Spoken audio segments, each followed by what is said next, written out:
네, 여러분 반갑습니다. 한겨레 데일리 라이브 뉴스 다이브 시작했습니다. 고현준입니다. 어서 오십시오. 자, 4월 28일 월요일 함께 합니다. 오늘도 정치꾼 도시 여자들로 시작하는데요. 세 분 소개해드리죠.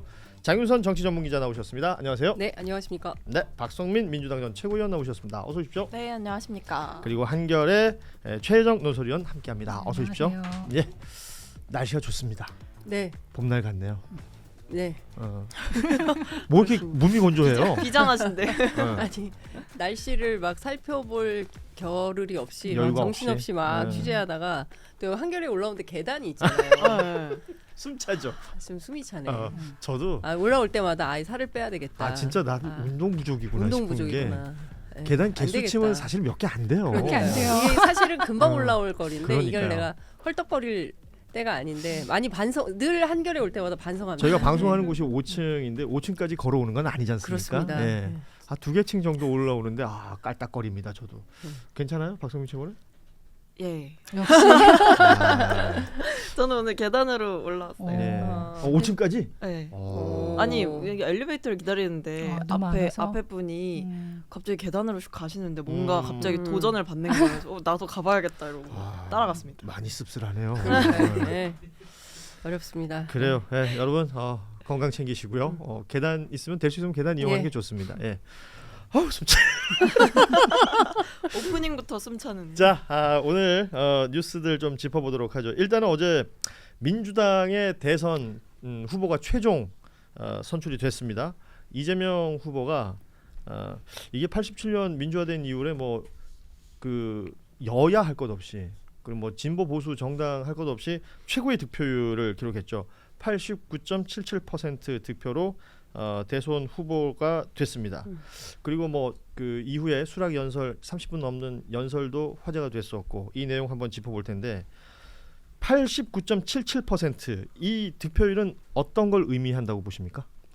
뭐 그야말로 압도적 지지를 받고 있는 것이고, 그러니까 이재명 대표가 두 번째 당 대표에 당선됐을 때도 77%가 넘는 예. 그때도 압도적인 지지를 받았다고 했는데 이번에는 전반적으로 전국에서 고르게 경북 지역에서도 굉장히 높은 예. 득표를 했습니다. 그러니까 민주당 입장에서 보면 동토의 땅에 해당하는 PK, TK 지역에서도 그러니까 TK 지역에서도 상당하게 지지를 받는 걸로 보아할 때 어쨌든 대세는 이재명이다 이렇게 볼 수 있을 것 같고 사실 이재명 후보는 세 번째 도전이잖아요. 그렇죠. 그래서 뭐 준비된 대통령 후보 이렇게 표현도 쓰던데 중요한 것은 지금 역사 앞에서 정말 그 수많은 난제들이 있어요. 그리고 열심히 노력을 했지만 민주정부에서 다 이루지 못한 그런 숙제들을 정말 넘버링 해가면서 해결을 해야 되는 어깨에 그런 짊어지고 있다고 생각을 하는데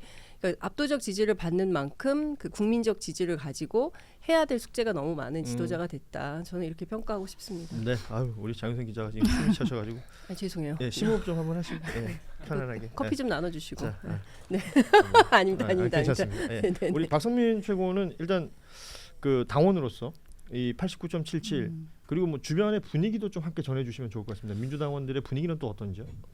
당연히 이재명 뭐 이런 분위기였던 것 같아요. 그러니까 사실 어떤 분은 저한테 그러시더라고요. 그러니까 어차피 본인도 이제 이재명을 지지하지만 어차피 내가 안 찍어도 당연히 될 것 같아서 사실 지금 약간 투표 알림이 왔는데 아직 안 했다 이런 얘기를 하신 분이 예. 있었어요. 그러니까 왜냐하면 이게 막 박빙인 상황이면 이걸 빨리 막 하고 싶고 이렇잖아요. 근데 예. 그냥 넉넉하게 당선되지 않겠느냐 이런 말씀을 해주셨는데, 그러니까 그만큼 어후명이란 얘기 있었잖아요. 어차피 후보는 이재명이고 뭐 어대명이란 얘기도 있는 상황인 거죠. 그래서 지금 저는 앞서 이제 말씀해주신 것 중에 그 압도적인 승리를 원하고 있다 당원들이 이 생각이 예. 있습니다. 그러니까 야당으로 정권 교체를 해야 된다라는 그 큰 열망과 그리고 거기에 적임자 로 뛸 이 선수가 당연히 이재명 후보다라고 생각을 하고 있는 것 같고, 이거를 저는 이제 국민의힘 측에서는 마치 뭐 일당 독재 뭐 이런 얘기하고 뭐 이재명 후보가 약간 독재자다 뭐 이렇게 얘기를 하는데 저는 당연한 수치가 나왔다고 생각해요. 왜냐하면 예. 작금의 정치 상황이라는 게 그냥 치러지는 대선이 아니라 윤석열의 파면과 함께 치러지는 선거고 개헌 국면에서 탄핵 국면에서 그 이전에 총선 국면에서 이재명 후보가 대표로서 보여준 것들이 있고 사실 직전 대선의 대선 후보였기 때문에 예. 사실 이 정도의 정치적인 입지와 지지를 받는 거는 이상한 일이 아니다. 근데 이걸 자꾸 묘하게 뭐 이재명 일극 체제 이렇게 가져가는 것 자체가 좀 납득이 안 된다라는 생각입니다. 예. 그 득표율도 득표율인데 지금 말씀하신 것처럼 투표율 자체도 네, 높아졌죠. 그러니까 상대적으로 뭐 이미 어느 정도는 압도적인 지지를 보이고 있기 때문에 뭐 관심도가 조금 떨어지진 않을까 이런 생각도 했었는데 투표율이 낮지 않았단 말이에요. 그러니까 그만큼 힘을 더 실어줘야 된다라는 그런 이제 절박함 그리고 그 당원과 지지자들 사이에서 그 분노가 좀 기저에 깔려 있었던 게 아닌가 분노가? 싶어요. 예. 그러니까 정권 교체는 당연히 해야 되는 것이고, 근데 정말 압도적으로 힘을 몰아줘서 어허. 그 큰 차이로 그 이재명 후보가 이제 대통령으로서 이제 정권 교체를 해야 된다라는 그 절박함 이런 것들이 같이 깔려 있어서 좀 이런 그 결과가 좀 나오지 않았나 싶습니다.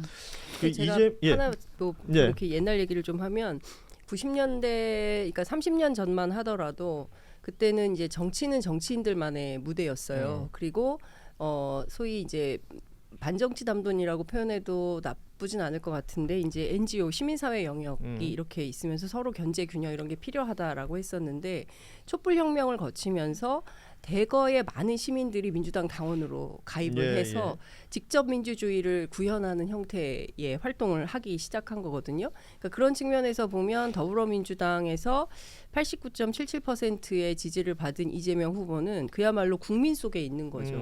그러니까 민주당 당원이 많게는 500만, 뭐 그 중국 공산당, 북한의 조선노동당 이어서 세계 3위의 예. 당원 수를 자랑하는 더불어민주당이라고 얘기를 하는데 당비 내는 당원만 하더라도 180만, 그렇죠. 200만 정도에 예. 되는 거니까 이건 정말 어마어마한 숫자로 이루어진 것이다. 이게 상당한 역사적 평가가 필요한 득표율이라고 생각합니다.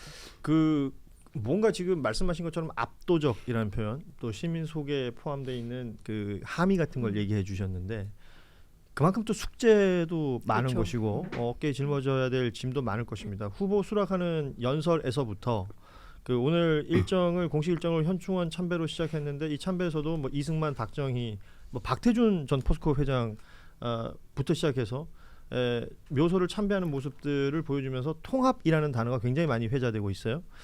그 상임선대위원장으로 윤여준 전 환경부 장관을 영입하는 것도 그렇고 첫날의 행보를 우리 최혜정 위원께서는 어떻게 평가를 하시는지요?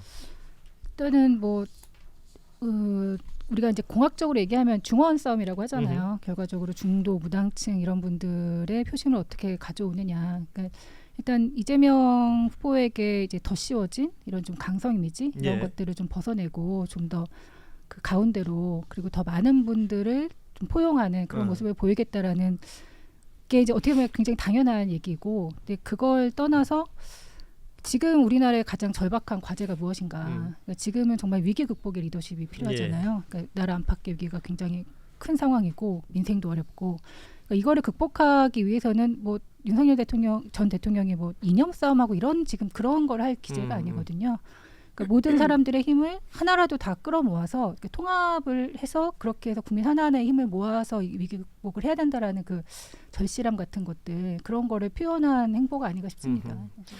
지금 뭐 숙제라고 통합을 먼저 지금 얘기를 했지만 그 후보 수락 연설에서도 스스로도 밝혔고 그러니까 세 가지 덩어리 정도로 묶이더라고요. 첫 번째는 이제 내란 청산, 그리고 나서는 국민 통합, 그리고 민생 경제까지 보면 좋을 것 같습니다. 이게 따지자면 이 세 마리 토끼 어느 것 하나 소홀히 할 수 없는 거기 때문에 글쎄요. 그 이재명 후보가 뭐 시장 시절, 지사 시절 보여줬던 행정 능력이라든지 그리고 대선에서의 패배가 지난번에 뼈 아팠다 이런 부분들이 있었고 그 이후로 굉장히 많은 준비를 했다라는 평가들은 하니까 이 세 가지 토끼를 한 번에 잡을 수 있을까? 어떻게 보시나요? 저는 그 잡기 위해서 이 전략을 제대로 짜고 임하고 있다라는 생각이 들어요. 그러니까 지금 이 후보 수락 연설에서도 보면 제일 많이 나왔던 단어가 통합이잖아요. 예. 근데 그게 결국에는 이게 정치 공학적으로 봤을 때 뭐 민주당을 지지하는 사람들이 아닌 사람들까지도 포용해서 확장해서 이기겠다라는 1차적인 계산도 있겠지만은 예. 그게 여러 가지를 포용하는 거라고 저는 생각해요. 뭐 예를 들면 이재명 후보가 뭐 가지고 있었던 이미지를 상쇄하는 방향, 혹은 그게 이미지를 상쇄하는 것일 수도 있지만 행정가로서 보여줬던 면모를 더 부각하는 어떤 실용적인 느낌, 이 두 가지를 동시에 할 수 있는 거기도 예. 하거든요. 그러니까 단점을 보완하고 장점을 부각하는 방식으로 이 통합의 행보를 택했다라는 거죠. 왜냐하면 이게 실용이라는 가치를 전면에 내세우면서 이제 등판을 하는 거기 때문에 그게 비단 정책적으로 뭐 이념이나 이런 걸로 갈라지지 않겠다라는 노선의 문제일 수도 있지만 결국 내용적으로 통합을 얘기한다는 것 자체가 필요한 곳에 필요한 사람을 쓰고 필요할 때 필요한 사람과 함께하겠다, 이런 것도 다 보여줄 수 있는 거라 예. 저는 이 통합이라는 게 단순히 진짜 화학적 결합 이것만을 얘기하고 있는 건 아니다라는 생각이 있었고, 저는 그리고 이번 대선에서의 핵심은 뭐 우리가 늘 얘기하는 중도층 무당층도 있겠지만 쉐임 보수를 어떻게 끌고 오느냐일 것 같아요. 그러니까 이제는 샤이 보수가 아니라 약간 쉐임 보수 얘기를 하잖아요. 네, 그러니까 부끄러워서 드러내지 못하는 그렇죠. 사람들. 예. 윤석열 전 대통령이 이 계엄이 너무나 부끄럽고 그 뒤에 국민의힘의 행보도 너무나 수치스럽고 지금 경선을 봐도 너무나 당황스럽고 한덕수는 웬 말이냐 이런 생각을 하고 있을 이 쉐임 보수들에게 어떤 유인을 줘야 된다라는 거죠. 그 방식이 결국 실용주의를 전면으로 내세운 어떤 색깔을 좀 톤다운시키는 방향이지 않을까 싶어요. 그 이재명 후보는 지금 압도적입니다. 그렇기 때문에 무언가 또 경계해야 될 것들이 있을 것 같은데 어떤 부분이 있다고 보십니까? 근데 저는 원칙 있는 연대가 필요하다고 생각합니다. 예. 그러니까 이재명 후보에게 많은 국민들이 압도적 지지를 보내는 것은 그냥 아무 사람이나 다 섞어서 잡탕으로 자라라는 얘기가 아니에요. 그리고 지난 윤석열 정권 하에서 벌어졌던 정말 국민들이 참기 어려운 수준의, 이를테면 지난해 광복절만 보더라도 예. 뉴라이트 출신의 어떤 그 기관장을 독립기념관장에 앉히고 뿐만 아니라 뭐 너무 많이 봤잖아요. 뭐 맹목적인 친일 이런 것들을 볼 때 많은 국민들이 그랬어요. 우리가 해방 이후에 반민족 이제 반민특위를 제대로 그러니까 제대로 하지 못했던 예. 그 후과를 지금까지도 우리가 당하고 있기 때문에 우리 대에서 이 문제를 정리정돈해줘야 우리 후대는 이런 문제로 고통받지 않을 것이다. 이제 이런 얘기들을 하는데 이 통합을 어떻게 통합을 할 거냐, 저는 이게 굉장히 중요한 의제라고 생각을 하는데.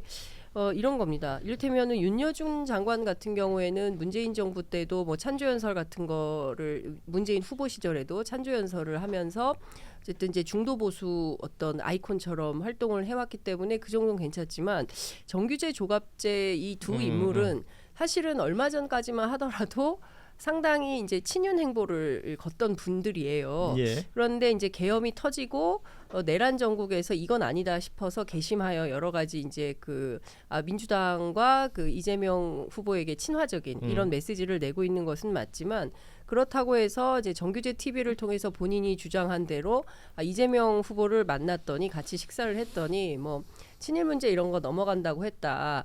뭐 이런 등등에 대해서는 앞서 말씀드린 500만 민주당 당원들이 그게 맞아? 그게 원칙 있는 거야? 라고 의문부호를 찍을 수밖에 없는 것이다라는 그러니까 생각을 운동장을 하는 겁니다. 넓혀간다는 건 좋지만 그 넓힌다 하더라도 그 구석구석에 숨어있는 무언가 그렇죠. 이런 것들 자칫 아니, 그냥 넘어갔다가는 문제가 될 수도 있다. 그러니까 우리가 내란 잔당들의 뿌리를 예. 확실하게 이거는 이게 좀 뭐랄까 소위 얘기하는 뭐라 그래야 되죠? 확장? 아니 확장이 아니라 네. 반대파를 숙청하는 뭐 이런 방식에는 좀 다른 개념인 거죠. 예. 제가 지금 단어가 갑자기 요새 갱년기라 단어가 잘 생각이 안 나. 오늘 슬프네. 계단 올라오면서 뭐야, 힘들고 힘들어. 단어 생각 안 생각 안 들고. 나. 예. 건강 토크네. 예. 네. 그러니까 그런 측면에서 보면 우리가 막 무질서하게 정치를 그냥 뭐 다 합칩시다 이건 아니라는 거죠. 그러니까 원칙 있는 연대, 원칙 있는 통합을 해야 되는 것이고, 거기에서 가장 중요하게 판단해야 될 쟁점은 저는 역사라고 생각을 합니다. 역사. 예. 예. 대한민국 보수가 지금까지 이렇게 헤매고 있는 가장 큰 이유는 역사 앞에 당당하지 못하기 때문에 그렇습니다. 예. 친일, 군사 독재, 뭐 지금까지 이어지고 있는 역사 아니겠습니까? 그런 측면에서 보면 이승만 박정희보다는 김대중 노무현이 먼저야 했던 것은 아닌가라는 생각은 하는 거죠. 네. 그러니까 장윤선 기자께서 얘기하신 이 부분이 뭐 민주당 혹은 이재명 후보를 지지하시는 분들 사이에서는 또 한 번 거론될 수는 있겠습니다. 그러나 이재명 후보가 지금 보여주고 있는 행보 자체에 대한 평가, 이런 것들은 또 계속해서 진행이 될 것이고, 어찌됐건 89.77%라는 아주 높은 득표율로 최종 후보가 되었고, 그러니까 후보 등록 마감 시한이 5월 11일, 12일 이러니까 그 이후로는 이제 선거운동이 진행되는 건데, 이재명 후보는 어찌 보면 먼저 앞서서 출발을 했습니다. 그렇다면 상대가 되는 이제 국민의힘 후보를 좀 살펴볼 텐데, 토론회가 있었어요. 그리고 오늘 아마 2차 경선 마무리가 되면 아마 과반 넘어서 확정되지는 않을 것 같고 2명으로 정리가 될 것 같은데, 그 주말 사이 있었던 그 토론 얘기를 안 할 수가 없는 게요. 이 토론들을 두고 흥행에 성공했다라는 평가는 하는데 그게 득표율로 연결되느냐라는 것 가지고는 굉장히 비판적인 목소리들이 많습니다. 박성민 최고는 이 토론회 어떻게 보셨어요? 특히나 홍한 토론회 관련해서 얘기들 많이 하고 있잖아요. 그러니까 예능을 따로 볼 필요가 없지 않느냐라는 얘기를 이제 많이 했고, 저도 뭐 그러긴 모르긴 몰라도 봤는데. 제가 태어나서 지금까지 봤던 방송 매체를 통해서 봤던 어떤 여러 가지 콘텐츠들이 있을 거 아니에요. 깐족이란 단어가 제일 많이 나왔던 것 같은데. 같아요. 그러니까 귀에 못이 박히도록 그냥 들었는데요.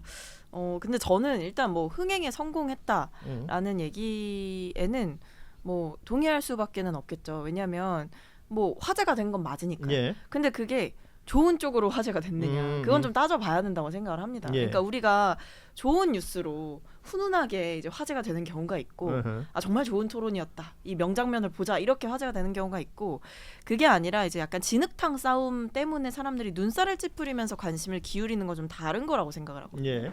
그리고 여기에 대해서 사실 재미와 어떤 그 구도의 흥미진진함을 따지기 이전에 이 토론은 뭐였느냐, 대통령이 되겠다고 나온 사람들의 토론이었다는 게 저는 문제였다고 봐요. 그런 면에서 굉장히 처참한 토론이었다라고 생각을 하고, 국민들을 웃기기 위해서 나온 사람들이었으면 제법 성공한 건데. 그러니까요. 네. 별로 근데 이제 웃기지도 않았죠, 사실은.